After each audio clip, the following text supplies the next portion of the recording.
I kind of bought 16 volumes of manga. And I'm gonna cut my hair. That's crooked. The plot, I'm a little lost. I just need to say this.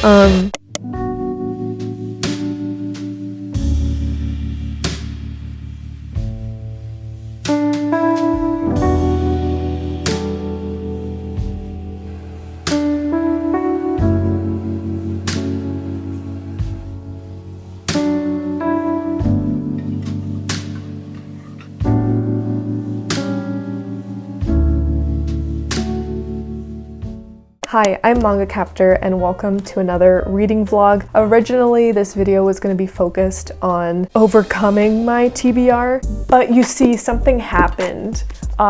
Books went on sale, specifically Kodansha manga titles went on sale, and I kind of bought 16 volumes of manga. Oh my god. Like 30 minutes ago. So that means I have all of my TBR plus 16 more titles, so you can see how it's not really going to be possible to finish my TBR in one vlog, but that's okay. Still gonna take you through a week of my reading and we're gonna have a fun little time together. I was reading Welcome to the Hyunamdong Bookshop. This is from my library, that's why that barcode is covered. This is like a little slice of life book about a woman who owns a bookstore and all of the people that she meets via the bookstore. Like, she hires a barista, she gets close to some customers. I'm enjoying this. I'm not that far though, so I'm not sure if I'd recommend it just yet because I want to be more familiar with it first before I do. But anyways, there was a huge Kodansha sale and I got a ton of ebooks, so I thought, why don't we do like a little ebook manga haul? You guys are gonna gag at these prices, by the way. So I got Kitchen Princess Volume 1, the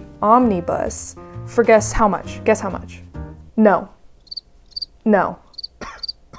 I got it for 99 cents, yes. So I am just so happy that I got this for 99 cents. I think that's pretty crazy considering that it's 3 volumes. Kitchen Princess, from my understanding, is a shoujo that involves food, and I just really love manga with food in it, so I'm very excited. Let's take a little flip through and see some of these panels.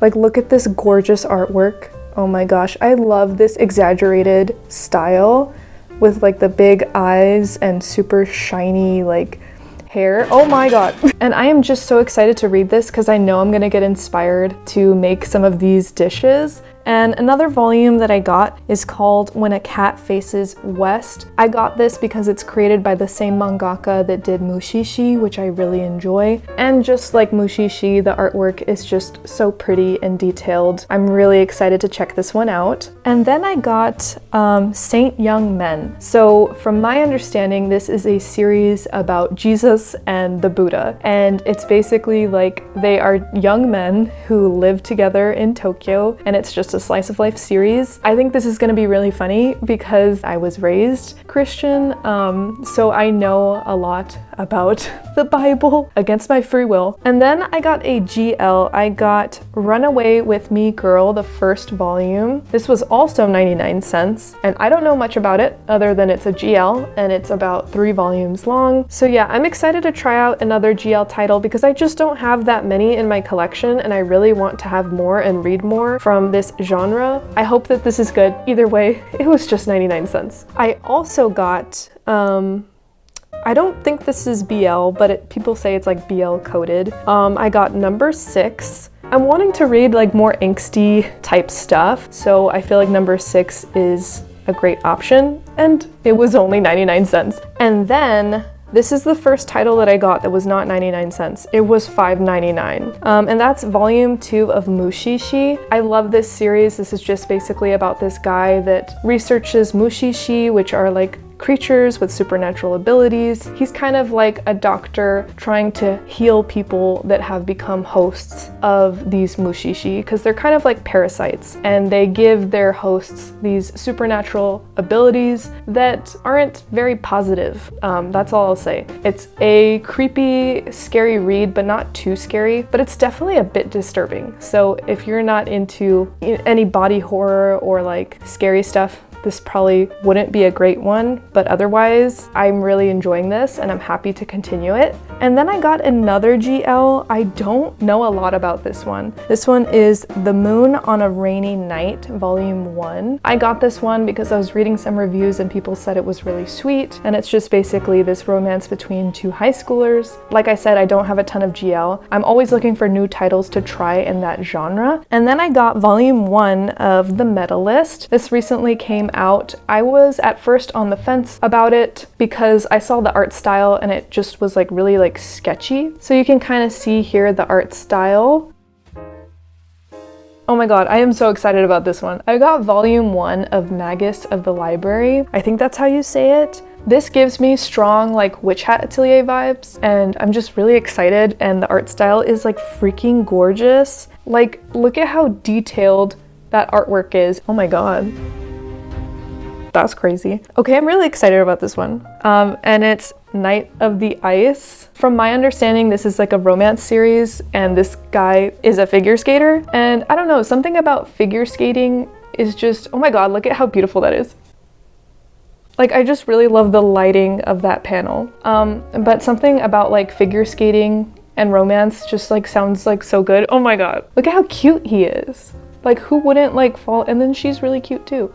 Like, and this is another one I've had my eye on for a while because the artwork is done by Hiromu Arakawa, the same mangaka that gave us Full Metal Alchemist and now Daemons of the Shadow Realm. This is the heroic legend of Arslan. I don't know much about this, but anything that she has worked on, even if it's not her story, like, I want to check it out because I just love her artwork so much. I didn't need much convincing to check out this series, especially because it was also only 99 cents. This one is a wild card because I don't know anything about it, and it might be not that good. The title just seemed interesting. This is called That Time the Manga Editor Started a New Life in the Countryside. The story is exactly what it sounds like. A manga editor goes to the countryside. So it sounds like it's going to be a nice little slice of life moment. Slice of life is my favorite genre, despite all of the like action shonen that you see, like Full Metal Alchemist, Daemons of the Shadow Realm. I mean, also Nabari no O, Spy Family. I love all those things, but I love slice of life the most. But anyways, who knows? This might be a hidden gem. I haven't heard anybody really talk about this series, so yeah, I'm excited to check it out. And the last thing I've seen multiple people talk about this series, and that's Kino's Journey, The Beautiful World. I got this for 99 cents, of course. And from what I understand, it's just about this person going on a journey. Like, they go from place to place to place. I'm not sure what the larger story is, like if there's something happening in the world that causes them to keep moving around. I'll discover that when I read it. And that's all that I got today from that sale. I could have easily gotten more, but I had to have a little bit of self-control. I hope you guys enjoyed that little ebook haul. I'm going to go ahead and do some productive stuff, and I'll see you in the next clip.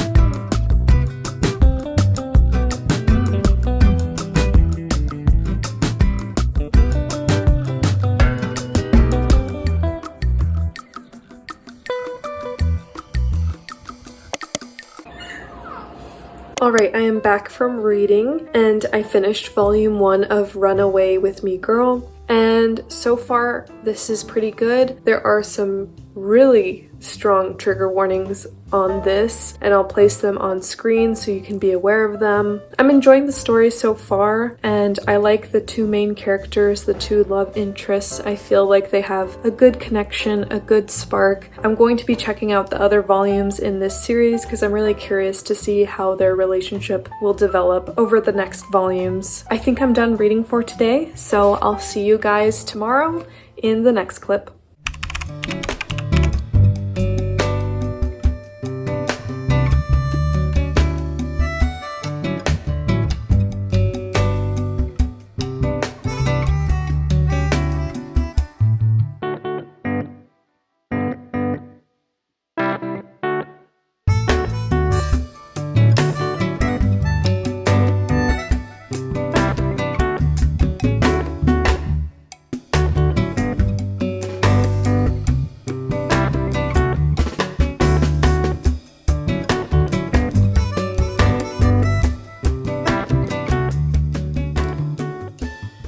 Good morning, it is Thursday and I'm gonna cut my hair because I am tired of it. It's very mullet and I'm just done. I actually didn't want a mullet, it just turned out that way. When I got my hair cut, I was telling the lady, can you make it shorter? And she just didn't. Straight up, I told her 3 times. I don't want to go back to the hair salon and spend $50 or $60 just to get 2 inches off. I'd rather spend that money on books. So I'm just gonna do it myself, and if it doesn't end up the way that I want it, I don't really care. So yeah, I know this isn't really reading vlog content, but this is what you get. That's crooked. Amazing. All right, I am back from my little haircut journey and I have a Capri Sun with me, so I am doing pretty good. I have some reading updates to share with you. So the first book that I read that kind of kicked off this little reading vlog, I'm gonna put it on the screen because I'm blanking on the name, but I actually DNF'd it because the book was getting a little bit pretentious. It was getting a little bit too self-help-y, and that's just not what I was wanting. And I really want to get better at DNFing books because I have limited time, you know, as we all do in this life. I want to spend it reading books that I really enjoy, and I was just not vibing with that one, unfortunately. I was in the beginning, not anymore. Our paths have diverged. But that's okay because it gave me an opportunity to start reading something else that I am enjoying more, and that is the first volume of Night of the Ice. Now, is Night of the Ice a masterpiece? Absolutely the not. And you know, there are parts of it that I'm not a huge fan of, but I don't really care because I just am enjoying reading this. So this manga is about this famous figure skater that seems so suave and so cool, but he's actually kind of a nerd. He loves anime and he hides that from the public, but his best friend from his childhood knows his true self. And he also doesn't perform his best unless his friend comes to the rescue and perform a little magic spell on him from their favorite childhood anime. So it's pretty silly. It's a rom-com, and what I personally really enjoy so far from this volume is just the beautiful illustrations of the figure skating. It's just so chef's kiss. I love it. I also think the main character, who I think is Kokope, is really cute. I don't know, when he's with his friend, he's just so himself, but he's also really awkward. Sometimes painfully awkward. So yeah. And I also got some book mail. All right, and I got a used copy of the Kamogawa Food Detectives. If you watched the video where I talked about the books I wanted to read in 2024, this one was on that list. And I'm so glad I got it used because this, if I'm not mistaken, is it's $25. I'm sorry. But anyways, this book, I'm really excited about it because it takes place in this restaurant that is owned by a father-daughter duo, and they are basically these little food detectives. And I'll just go ahead and read a little piece from the synopsis. Through ingenious inventions, they are able to recreate dishes from a person's treasured memories, dishes that may well hold the keys to unlocking their forgotten past and future happiness. The Restaurant of Lost Recipes provides a link to vanished moments, creating a present full of possibilities. So yeah, that sounds really good to me. I love anything that revolves around food. So yeah, that concludes my reading updates for today, and I'll see you in the next clip.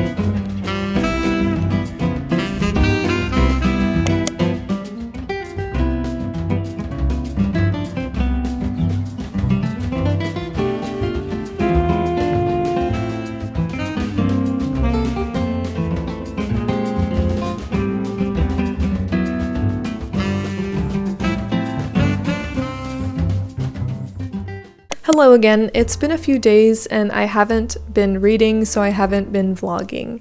I've just been really busy, but today is finally a stay-at-home, cozy day, hence I'm re-wearing this shirt that I've already worn once in the vlog. Why? Because it's comfortable and I'm staying home. So my main goal today is to read a lot and kind of do nothing.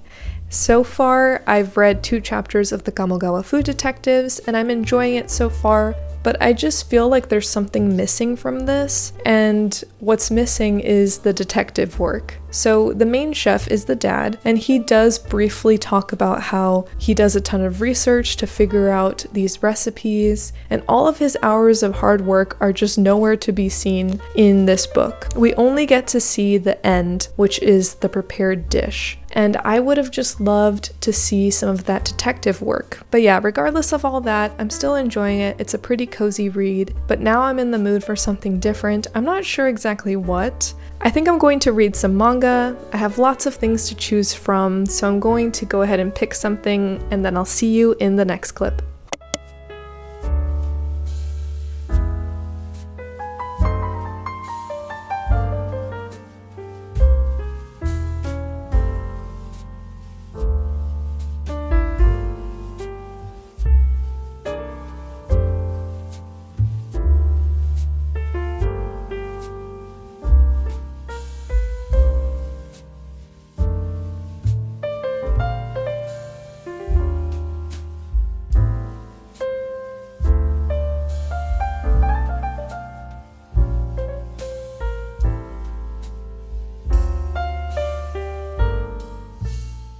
I have had a nice cozy evening filled with some reading and video games. I'm in my ultra cozy shirt, so let's talk about some of the stuff that I've been reading. I finished the first omnibus of Kitchen Princess, and this features volumes 1 and 2 in the series, and I just need to say this. I really think that the second volume needs to have a content warning label on it. There are just very graphic depictions of eating disorders, and that content can be very triggering for a lot of people, myself included. I feel like now there are more manga titles that do provide warnings to readers for sensitive content. A great example of that is She Loves to Cook and She Loves to Eat. That series contains some homophobic content that can be pretty triggering, but it does provide a warning beforehand, and it even lets the reader know that this chapter is skippable if it's too much. And I just love when authors provide warnings like that. I just think it's a great way to show sensitivity and care to your audience. And especially with Kitchen Princess, it's targeted towards a younger demographic. So I feel like it would be really beneficial to put a warning on that volume and provide information for places where people can get help in case they are experiencing this themselves. But other than that, I enjoyed the 2 volumes included in this omnibus. And so the story of Kitchen Princess follows our protagonist, Najika, who has this awesome ability to cook. She's extremely talented and can basically whip up anything on the spot. She doesn't need a recipe. She just has great intuition on how to create food that is delicious and makes people smile. And this skill comes from her parents, who were both pastry chefs, and they tragically passed away, making her an orphan at a young age. And one day she was rescued from drowning by this young boy who she doesn't know, and the only hint she has on who this boy may be is a silver spoon that he left behind. And she did some detective research. She found out that this spoon comes from a certain academy in Tokyo, and therefore she comes up with this plan to study hard and go to that school in Tokyo and meet her beloved prince, who not only saved her life but also taught her that food makes people smile, and people smiling is what makes life worth it. It's a very sweet premise, and we just basically follow her as she gets settled into this new school life. Of course, there is bullying and all these obstacles that she has to overcome, but she makes some friends along the way. She gets lots of opportunities to show her cooking skills, and I absolutely loved all of those scenes that had delicious food in them. And what's really great is that they actually put all the recipes at the end of each volume, so if you wanted to follow them, you could. I really do want to recreate some of the foods that were made in this manga because they looked really tasty. But yeah, I'm enjoying this so far. I think it's pretty good. I'm curious to see who this prince is, and I'm even more curious to see how her passion for food keeps developing. So after I read this, I kind of relaxed for a bit, played some video games, chilled, and then I picked up Gate 7 Volume 2. And this is a Clamp series. I am a huge Clamp fan, and to be honest, it's kind of difficult for me to summarize this series. There's just kind of a lot going on. Basically, this guy is super into Japanese mythology. He goes to Kyoto to visit, and he kind of finds himself in the middle of a magical realm. Honestly, like, the plot, I'm a little lost. There's too many characters. Like, I feel like every other page there's a new character, and I'm just like, oh my god, hold on, I still haven't remembered the last 2 characters we've been introduced to. So yeah, I wouldn't say that this series is like amazing. I honestly am just reading it mostly because, like I said, I'm a Clamp fanatic, and I love the artwork that Clamp comes out with. Oh my god. I mean, I just love how dreamy their artwork is. I also love how they use a lot of dark ink. It really like contrasts with everything else very nicely. And like, here's some artwork from the first volume as well. And like, I just love how dreamy it looks. It gives me like shoujo vibes, right? Like, it's just so dreamy and like sparkly and wonderful, and I just love that. So yeah. What I'm basically saying is that I'm reading this for the vibes. The plot, I don't know. The plot left me somewhere, and I'm trying to catch up, but in the meantime, I'm enjoying the scenery, I'm enjoying the art. It's gorgeous, really. And of course, it's out of print. So that summarizes everything that I've read tonight. I'm going to go ahead and call it here. Thank you so much for joining me in this vlog. I love sharing what I'm reading with you guys, and I would love for you to also share with me what you're reading. I love hearing from you guys, and if you liked this video, go ahead and give it a like. And if you'd like to watch more content like this, go ahead and subscribe, and I'll see you in the next one. Bye-bye.